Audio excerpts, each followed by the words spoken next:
माँ की आवाज।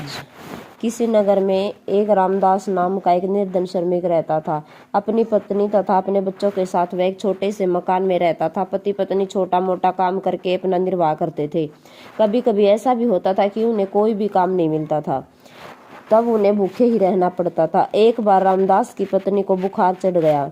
उसे भी कई दिन तक कोई काम नहीं मिला। खाने पीने का भी सारा सामान समाप्त हो गया और रात हो चुकी थी। बच्चे भूख के कारण रोते रोते सो गए। उसकी पत्नी ने उसे कहा, आज तो दोनों बच्चे भी भूखे ही सो गए हैं। ऐसा कब तक चलेगा? हम तो जैसे तैसे काम चला लेंगे, लेकिन बच्चों को तो भूखा नहीं रखा जा सकता। वह कोई उत्तर नहीं दे सका। उसने बच्चों की ओर देखा, एक गहरी सांस ली और फर्श पर लेट गया। जब उसकी पत्नी भी सो गई तो चुपके से उठा और घर से बाहर निकल गया। काफी समय तक वह इधर उधर घूमता रहा। उसकी समझ में नहीं आ रहा था कि कहाँ जाए, क्या करे। अंत में उसने चोरी करने का निर्णय किया। रात के लगभग 12:30 बज चुके थे। वह चुपके से एक मकान में घुस गया। उस मकान में एक हेडमास्टर रहते थे। वे बड़े दयालु तथा धर्मपरायण थे व्यक्ति थे। उस समय वे गहरी नींद में सो रहे थे, लेकिन उनके पलंग के पास एक मेज थी। मेज पर एक अलार्म घड़ी तथा एक बटुआ भी रखा था। उसने चुपचाप बटुआ उठा लिया। तभी उसे एक आवाज सुनाई दी कि चोरी करना पाप है। चोरी करने से तो भूखे मर जाना ही अच्छा है। वह उसकी आत्मा की, उसके विवेक की आवाज थी। श्रमिक दिल से बुरा नहीं था। उसने अपने अंतःकरण की आवाज पर ध्यान दिया। उसने चोरी करने का विचार त्याग दिया। उसने तत्काल ही वह बटुआ मेज पर वापस रख दिया। तभी हेडमास्टर जी की आंखें खुल गई। रामदास ने भागने का प्रयास नहीं किया।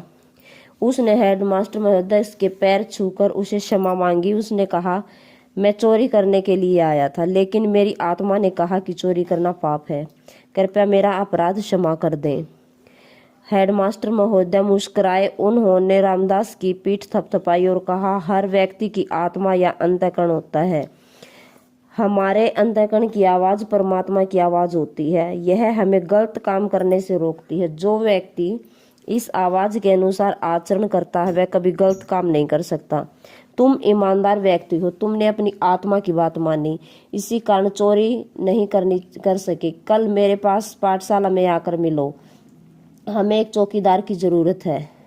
उसकी आंखों में प्रसन्नता के आंसू भर गए। उसने पुनः क्षमा मांगी और जाने के लिए मुड़ा। तनिक ठहरो, हेडमास्टर जी ने कहा, यह लो 100 रुपये, इसे मेरी तरफ से उधार समझो। जब तुम्हें वेतन मिले तो लौटा देना।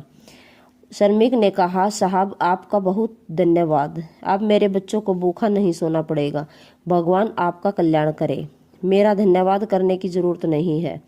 हेडमास्टर जी ने कहा, है धन्यवाद तो परमात्मा का करो। उसी ने तुम्हें ठीक रास्ता दिखाया है और चोरी करने से रोका है। ध्यान रखो कि हमारी आत्मा की आवाज परमात्मा की आवाज होती है। हमें सदा अपनी आत्मा की बात माननी चाहिए।